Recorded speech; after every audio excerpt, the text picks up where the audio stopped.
Welcome to Ishani videos. Kumkum Bhagya के आने वाले एपिसोड में आप सबके लिए काफी ज्यादा बड़ा ट्विस्ट आ रहा है। अब कुमकुम भाग्य में हो चुका है यहाँ पर सोनालिका का एक्सीडेंट और सोनालिका को अब घर पर लाने की जिद करने वाली है यहाँ पर कोई और नहीं बल्कि बुआ माँ। और बुआ माँ अब तो प्रार्थना के सामने खड़ी होकर पूरी तरह से प्रार्थना को घर से बाहर यानी कि उसके कमरे से बाहर निकालने की जिद पर अड़ चुकी है कि आखिर में सोनालिका आएगी, सोनालिका रौनक यहाँ पर शिवांश के कमरे में शिवांश के साथ में रहेगी और तुम जाओ अपना कोई दूसरा कमरा देख लो। अब आखिर में यहाँ पर बुआ माँ की तरफ से स्टेटमेंट सुनकर काफी ज्यादा चौंक जाती है प्रार्थना बोलते हुए नजर आती है कि आखिर में तो मेरा कमरा है, मैं क्यों जाऊँ इस कमरे से। लेकिन यहाँ पर बुआ माँ की तरफ से एक स्टेटमेंट आता है कि आखिर में ये तुम्हारा कमरा नहीं, सोनालिका और यहाँ पर शिवांश का कमरा है। अब सोनालिका को यहाँ पर मेरी मदद चाहिए, सोनालिका को एक्सीडेंट हो चुका है, उसकी देखभाल करने के लिए सिर्फ तुम यहाँ पर इस कमरे में आ सकती हो, उससे बाद में तुम यहाँ से जाओ, तुम्हारा कमरा कोई और अपना ढूंढ लो। और वहीं दूसरी तरफ काफी ज्यादा यहाँ पर परेशानी में फंसने वाली है प्रार्थना को एक तरफ यहाँ पर सपोर्ट नहीं मिल रहा था, लेकिन दूसरी तरफ सोनालिका ने आके उसका सारा काम बिगाड़ दिया।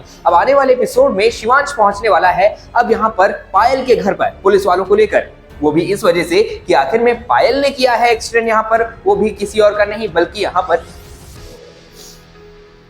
सोनालिका का। अब सोनालिका का एक्सीडेंट हुआ है और इसके बाद में अब पूरी तरह से सोनालिका को सही सेफ रखने के लिए शिवांश उसे अपने घर पर लाने वाला है। और इसी बीच में यहाँ पर काफी ज्यादा अनबन यहाँ पर जो एक रहता है ऐसा रिश्ता जिसमें यहाँ पर कोई तीसरा आ जाता है, वैसा बनते हुए नजर आएगा प्रार्थना और शिवांश का रिश्ता। लेकिन वहीं दूसरी तरफ जब यहाँ पर पूरी तरह से जेल की बात होगी तो पूरी तरह से अब यहाँ पर पायल को जेल हो जाएगी और पायल को जेल से छुड़ाने के लिए शिवांश और उसके साथ साथ रौनक का आमना सामना होगा। रौनक पहुंचा है और यहाँ पर फिर से प्रार्थना को लेकर लड़ाई हो चुकी है। रौनक और शिवांश के बीच में फिर से हाथापाई होगी, जहां पर शिवांश को रौनक मारने की धमकी देते हुए नजर आएगा। जैसे उसके ऊपर मुंह पर घूसा मारने की कोशिश करेगा तब तक शिवांश उसे रोकेगा और धक्का देके बोलेगा कि आखिर में प्रार्थना मेरी पत्नी है, तुम चाहे जो करना चाहो कर लो। और उसके साथ साथ अब यहाँ पर रौनक को पूरी तरह से बुरा लगता है, लेकिन वो अब यहाँ पर पायल को छुड़ाने आया है तो ये पायल पर फोकस करता है। वहीं दूसरी तरफ बुआ माँ प्रार्थना के पीछे पड़ी है कि आखिर में तुम्हारा बोरिया बिस्तर बांधो, इस कमरे से बाहर जाओ, यहाँ पर आने वाली है सोनालिका।